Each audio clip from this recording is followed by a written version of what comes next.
Yeah, thank you, sir. Mr. Emeka, it's good to have you on the show. Good evening, sir. Talk to us. You have 12 minutes. Yeah, Mr. Elvis, are you sure it's really good to have me? I just want to use 3 minutes to ask you a question and clear the ground. Well, first and foremost, let me apologize on the interjection. I didn't know it was a phone call. I just came in and someone was making reference on my conversation on Monday. Was it Monday or Tuesday? And I was wondering, are we still on this topic? So, I think on a slight note, you forgot that I was just joining. But then I'll ask you some questions. I know some of your panelists, but I will not forget Moderator. Moderator, thank you for interceding on me. That was a very good gesture on your own end. Some of your panelists who don't like now, I'm not here to be liked. I'm really ganging up on, they are trying to change your views. That's why you're always quick to put me on the background. But there have been multiple interjections on this platform, especially to those you have some preferences. You prefer some people. You don't kick them, you don't put them on the background. So are we going to set the ground rules going forward? Because if you treat someone different and you treat another person in another light, then this is nothing but hypocrisy if we are looking at changing things. We must be fair, we must be objective. If you are going to say no more interjection, if you interject, I'll kick you out. Put it on the bag, lay the rules now. If you are going to say some people can interject and they will not be kicked, and some people, when they interject, they will be kicked, then that's bias. Mr. Elvis, over to you. Okay, Mr. Emeka, thank you very much. Now, my concern over this interjection is the people interjecting people on the phone. There's no excuse you didn't know if it was on the phone or on the panel. Right from time, that has always been there. I don't like anybody from the panel to speak when somebody is talking from the phone, because your voice will overshadow the voice that's coming from the phone. That means my audience, the spectators, will not be able to hear anything coming from the caller anymore. In terms of interjection on the panel, interjection is allowed on the panel, but when it's too much, you're abusing it, it becomes a problem. Everybody on this platform interject each other on this panel, but it's something that happens once in a while or once in a broadcast, not the way you are doing it. You unmute yourself in one particular broadcast more than 15 times. That is abuse. So if you are talking about setting rules, I know rules. I'm not biased here. I'm very, very, very, very straight, and I say things how it is. You come into the platform and you interjected. You are just coming in 1 second. You already unmuted saying something. That is abuse, of privilege. You don't do that. It's not about being biased. If I'm biased, you don't supposed to be here, because you're not supporting. Okay, that's a fair response from you. But then again, you just answered my question in the sense that I just came in 1 second. So I didn't even know someone was on the call. Someone was on the call. I didn't know. Anywhere that person was, why must it be your priority? I responded. You see, I think maybe sometimes you think some of us we probably have an overview of when the show has started and people are talking. I didn't know the person was talking from the phone. I thought it was a panelist, and I came out like, are we still discussing this matter? But it's good you've clarified the matter. Now I know now, right? I want to set my own ground rules, and I can assure you I will not violate it. Okay? I will never interject anybody when they are speaking. I will never come in when they are speaking.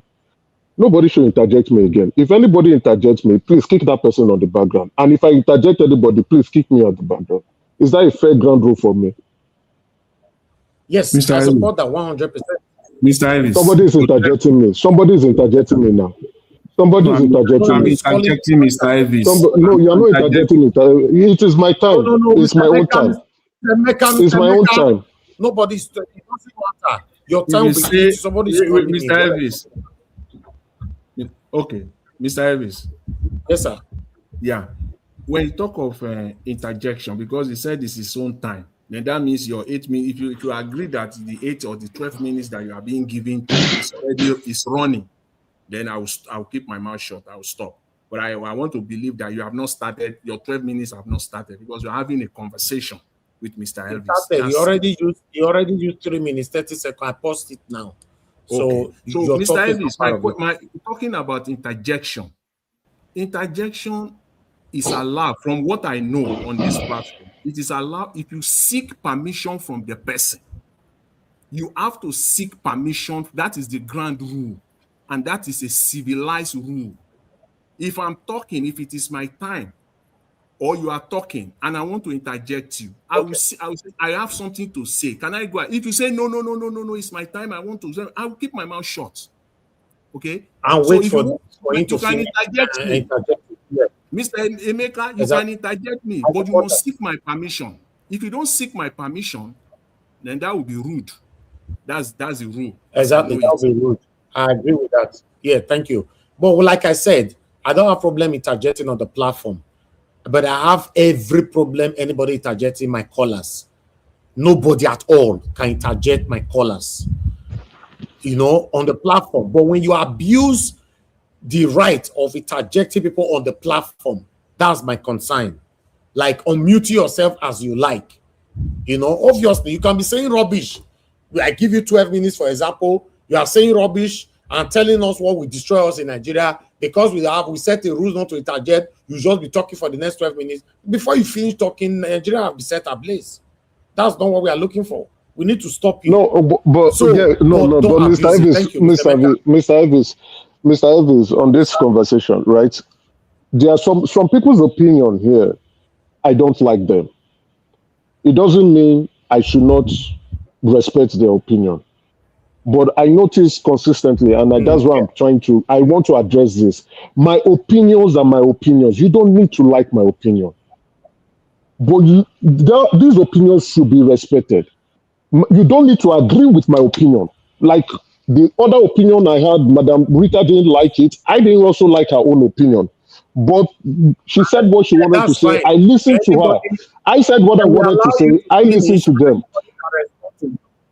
Exactly. That's fine. All right.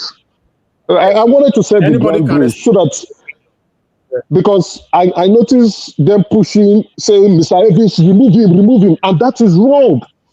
It is wrong. They are pushing you. They are playing on your intelligence, on your emotional state of mind. No, Mr. Emeka, please. But if you heard what they said, you should know what Evie said. Evie said something very profound when they said that. Did you hear what he said when they told him exactly? That? You need to know. No, they need to stop it. So why do they continue to say it all the time? So Mr. Evans has clarified on that stance, but multiple people, because they don't like my opinion, continue to say remove him. Is that not witchcraft? But has he done what they asked him to do? Hold on. Let me make this clear, Mr. Emeka. Hold on.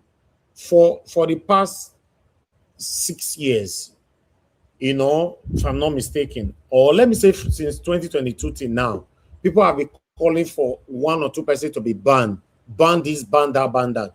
I've never reduced myself to doing that, except you break the rules. In fact, Pansa that is banned on this platform today for 2 years is the one that I've always said I should ban everybody. Ban this, ban that, ban this. But fortunately, he's banned for 2 years. Why? Because his character. Not because anybody asked me to ban him. Right? Tony Africa, also come here and insult the women left and right. He's banned. I think his ban supposed to be lifted now. I don't know. I think we gave him 3 months or 4 months. I think it's about, we need to check it. Tony Africa needs to come back. I'll check that. So in case nobody is saying that, Madam Deborah said, you should be removed or not to be allowed here. I responded to that already. So why are you emphasizing on that? We don't just ban people because people want us to ban people. But you were removed just now because you break the rules of the platform. And people you are the one that go later to say, because they asked him to remove me, not knowing that you are the one that break the rules of the platform. No, so in case you've clarified it. You go break them. You've clarified, and I think I like your response. Mr. Elvis, Let me Yes, sir. also Quickly. let me quickly also say this as well. I've heard several couple times, if not more, from this conversation from Mr. Emeka saying, I want to set a grand rule. He doesn't have any ground rule here. You can't set. I don't think that is. You have an anchor. You have someone that moderates. He's the one that will set the ground. He doesn't have any ground rule here. He just talking. He said so. He said no, so. but if he says such thing, that Deborah also said I should remove him. So if we allow Emeka'S ground rule to work, so Mother Deborah's statement needs to work. So let everybody, I beg, everybody on the comment section, what rules? Let everybody tell me their ground rules now. Let me activate all of them. Tell me your ground rules. If not so, if we look comment section and they tell me ground rules, you'll say, Emeka, you're not going to spend 10 seconds for what? That's true. You don't know what is the grand rule. No be rule, grand rule. Now you be saying, now you be the politician. Now politician I be. Talk to us, Emeka. Thank you, sir. All right, thank you. I've used 3 minutes of my time, so I have 9 minutes left. All right, so I'll go straight to the conversation. I'm happy with the Supreme Court of Nigeria's decision yesterday on ADC. So what they've done is to, I think it's fall back to the argument we were having the previous time about courts, higher courts, lower courts. The Supreme Court does not hear evidence. They looked at the application of that law and they said the appeal courts made an error on that law. They are not supposed to put preservation order or statutory locals. I'm not pronouncing it properly. So what they are essentially saying is that the Supreme Court, the appeal court judges erred on deciding the leadership concerned in ADC. So that since the issue is in the Federal High Court, which is a trial court is a court where you go with your evidence, you understand, and you have the your lawyers presenting your evidence and you are listening. So it's the trial court, Federal High Court, and also other state high courts are also courts of first instance. Another court of first instance is the magistrate court. So now they've said, go remove that, let that case go back to the Federal High Court, let the Federal High Court resolve that issue. So they are trying to now tell the appeal court that your decision is useless and is the wrong application of the law. I did send a couple of things to you, Mr. Evans. I know you're a busy man, you probably might have not seen it. Anyway, on that note, which means once that situation has gone back to the Federal High Court, the David Mark leadership is being recognized now, and we can see that instantly INEC has recognized David Mark as the chairman of the party. They can go back to them and start discussing the issue in the Federal High Court. But to not start beating about the bush, to just lay out the whole claims, I looked at what Tanko was saying. Tanko, well, he's now experienced. Before he's an inexperienced individual who stumbled his way into politics, but now he's experienced and he knows what they are trying to do. So he actually predicted that this case the Supreme Court would upturn the case and send it back to the High Court, and then they would deliver judgment. So the High Court would now delay to make a decision. And by that time, it becomes very difficult for the ADC to get organized and have party primaries by the end of May 30th. Like I've said, P2B should not be there. Just get out of that place. There's a lot of problems, so people do not want the ADC to be organized. Leave that place, go to somewhere else, go to the PRP and get yourself organized and overcome the issues that you politically that it may be coming. I noticed this man, what's his name? Dati's elder brother is somebody that will not compromise, definitely. He's someone who is not influenced by money. Their father had money. So these are not people who were raised from poverty.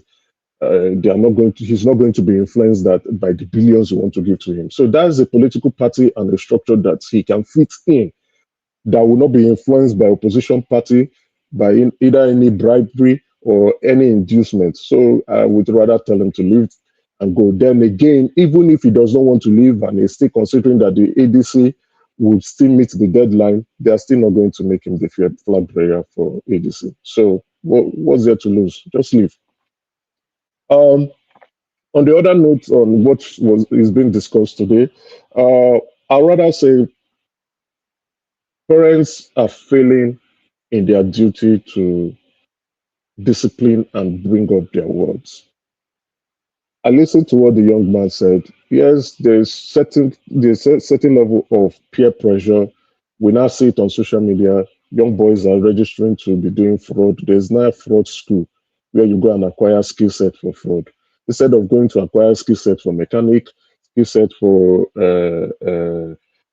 IT, skill set for engineering, people are obtaining skills. They are going to, they are now fraud institutions in specific places, even in Lekki, where they organize boys and they give them training for fraud. It's a shame. We've lost our moral values.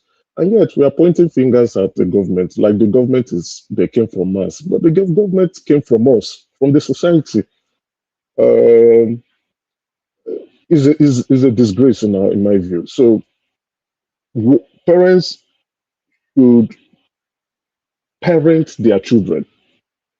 Listen to that young man, a young man of 21 years old saying, I want to build shop for my mother. I want to buy this for my sister. I want my sister to do hairdressing. He has a father. What's the responsibility of a father? The father should be the one providing for his children. We are feeling that, but I think we are losing our sight. Yes, from the African sense of view, it applies when we are old. That is when our kids can take care of us. By then, we would have provided for those children. We would have brought them up properly, instill good morals, instill good values in them, put them on or set them on a path of success so that when they are well to do and in our old age, they can in turn try to take care of us. Not pushing teenagers to become parents, not pushing young adults to become the breadwinner of a home. Many girls are not doing that. You see young girls sleeping around so that they can provide for their family. And then you see their parents closing their eyes. There's this girl when she went viral. What's her name? I think she's from Edo State. She went viral. And she was really unhappy with her father and mother who sent her to Italy. She was unhappy. Easy Ogbede. Yeah, easy, thank you. Easy Ogbede. She went viral. She was really pissed. And she's right. Parents are sending their words, they are sending their children into vices, into things that are not right, so that they can provide for. What is the job of those parents? Why can't you take care of your family? What is the job of a man? Why can't you take care of your family? What is the job of the mother? Why can't you take care of your children? Why are your children not the one taking care of you when you have hands, you have legs, you are not dead, you are not sick? You allow your daughter to go and sleep with multiple men, put her in that rig so that she can be sending money to you. It is sad, it is bad. We should not allow push our children to that extent. Poverty is not an excuse. Poverty is just a state of mind, and you can change your circumstances. There are free schools in Nigeria. Many people choose not to go to those schools. Let's be honest. There's no student loan, but people to choose not to do that. If you want to change your life, that decision can lie on you. It is your responsibility, or your parents can mold you up to become someone of value. What we are doing, we are pushing out, we are manufacturing criminals, we are manufacturing prostitutes in Nigeria. And yet, we want Nigeria to be better. How can it be better? How? When the mindset is bad, young boys want to be fraudsters. Young girls want to be prostitutes. How? It's never going to be okay. Now I saw this man, Jerry, this pastor, he just came out of the blues. and he say he's organizing a foundation or whatever, and he wants to give money to people.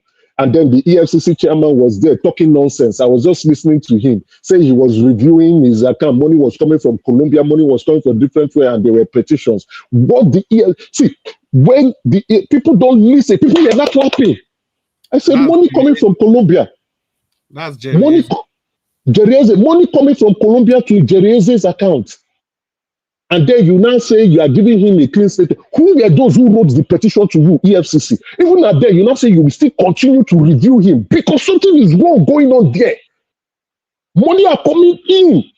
And I will tell you guys for free now that people are using churches to launder money and push drugs and weapons in Nigeria. And I'm saying it is not just only politicians who are using these people to launder money. Even foreign intelligence are using them to launder money.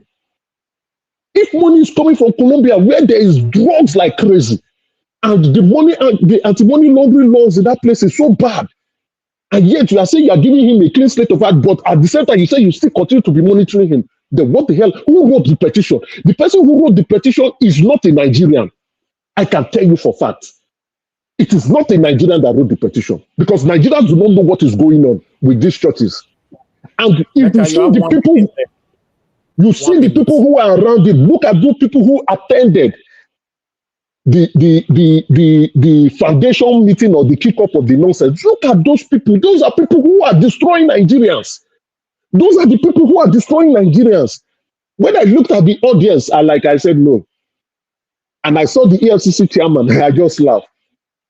A lot of Nigerians do not know what is going on in Nigeria. Let me be honest. Let's just say the fact. A lot of Nigerians don't know what is going on in Nigeria.